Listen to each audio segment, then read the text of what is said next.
Comment savoir si votre projet ou votre idée de création d'entreprise est viable? Je vous donne une solution dans cette vidéo. C'est parti!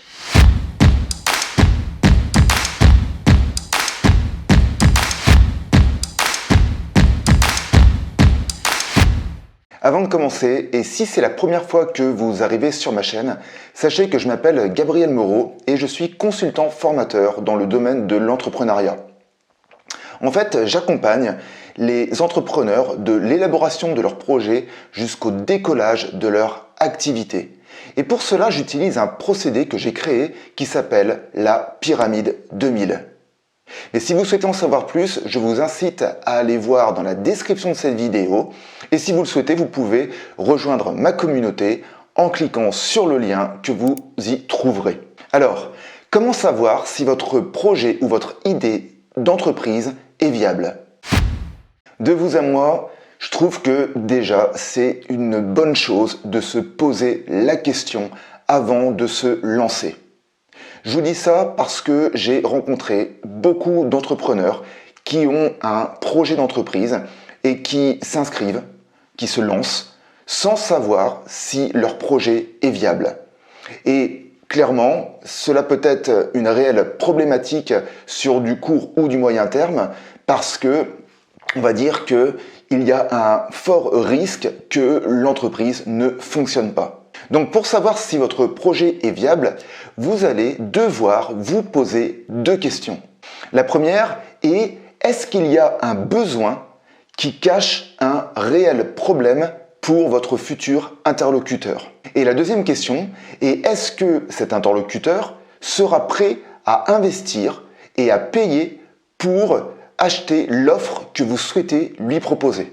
Alors clairement, il serait trop facile de se baser seulement sur ces deux questions pour tester la véracité de votre projet, mais néanmoins, on peut partir du principe qu'elles représentent, ces deux questions, je le répète, représentent la base de toutes vos futures actions. En somme, on va se concentrer sur ces deux questions. Ce que vous allez faire, c'est que vous allez justement soit créer un sondage ou alors poser la question en direct. Alors quand je dis en direct, ça peut être soit quand vous rencontrez l'interlocuteur qui vous intéresse ou alors directement en physique ou par email ou par chat. Après, peu importe le canal que vous souhaitez utiliser.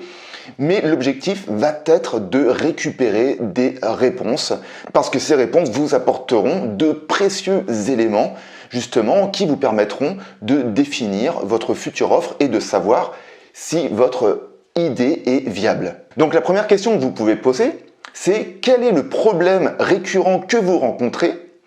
Et là, je mets trois petits points parce que vous allez le mettre en corrélation avec l'offre que vous souhaitez proposer. Imaginons que vous souhaitiez proposer une offre à des personnes qui ont envie de perdre du poids. Et bien là, à ce compte-là, peut-être que la question serait quel est le problème le plus récurrent que vous rencontrez lorsque vous essayez de perdre du poids? Alors j'espère que ça vous donnera un petit peu l'idée. Après, ce sera à vous en fait de l'adapter à votre future offre et donc à votre cible idéale. Enfin, la deuxième question que vous devez poser, c'est la suivante. Si je vous apporte une solution qui répond à ce problème récurrent, est-ce que vous seriez prêt à investir financièrement? L'objectif de ces deux questions sera de récolter un maximum de réponses, parce que c'est sûr que si vous récoltez 3 ou 4 réponses, bon, on va dire que ça ne vous donnera pas assez de poids ou de mesure en fait pour pouvoir justement identifier la véracité de votre futur projet. Donc moi je peux que vous inciter à récolter au minimum une vingtaine de réponses, mais néanmoins vous verrez que très rapidement, déjà au bout de 10 réponses, vous aurez déjà un petit peu un semblant de réponse pour justement tester la véracité de votre projet.